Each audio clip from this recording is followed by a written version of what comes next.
Mission victory para sa PNP Lady Patrollers matapos nilang talunin ang BFP Lady Firefighters sa 4 na set sa do-or-die match kahapon na ginanap sa PhilOil Eco Oil Center sa San Juan City. Hindi magkamayaw ang mga taga-suporta na magkabilang kupunan. Bawat palo, tila ba huling puntos na para sa kampyonato.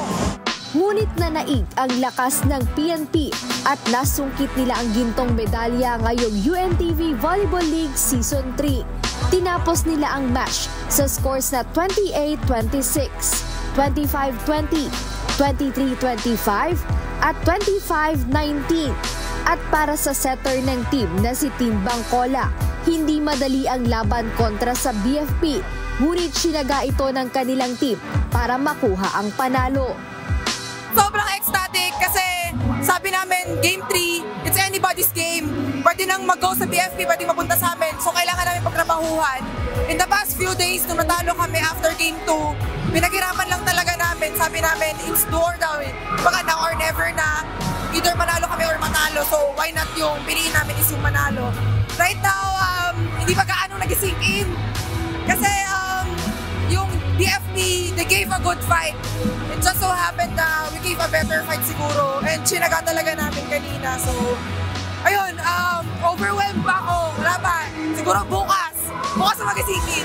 Worth it lahat ng pagod sa training kung ilarawan ni Mila Ronquillo ang panalo nila ngayong season. Well, sobrang papasalamat po kami ngayon sa Panginoon kasi binigay po niya sa amin this time yung championship po and lahat po ng sacrifices namin nagbunga naman po.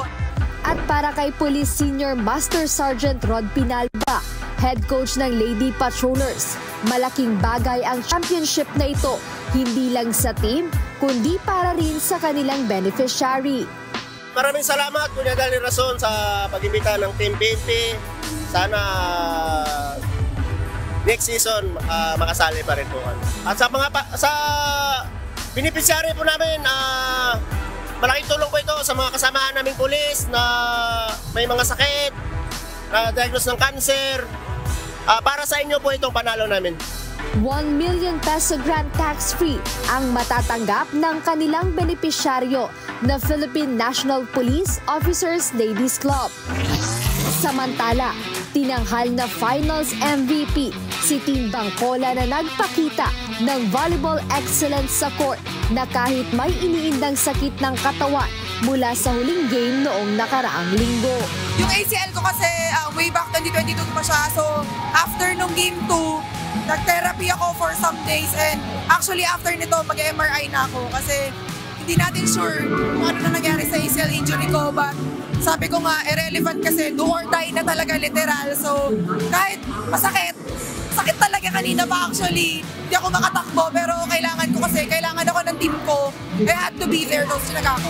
Para naman sa BFP Lady Firefighters, hindi rito natatapos ang kanilang volleyball journey. Proud pa rin si Fire Inspector Lorenzo Diaz, head coach ng team, sa narating nila ngayong ikatlong season ng liga. Mahirap na masaya kasi ang dami kasing mga nangyari during the season 3. Meron mga nagka-injured, ganyan, tapos may mga problema sa pamilya, lahat. So kahit pa paano nalampasan hanggang sa umabot kami rito sa finals. Yun nga lang, medyo hindi siguro para sa amin ngayon. So babawi kami next time. PNP, ang galing. Medyo kinapos lang talaga. Pero kahit pa paano lumaban yung team. Hooray pa rin sa team namin. Kahit pa paano, panalo pa rin.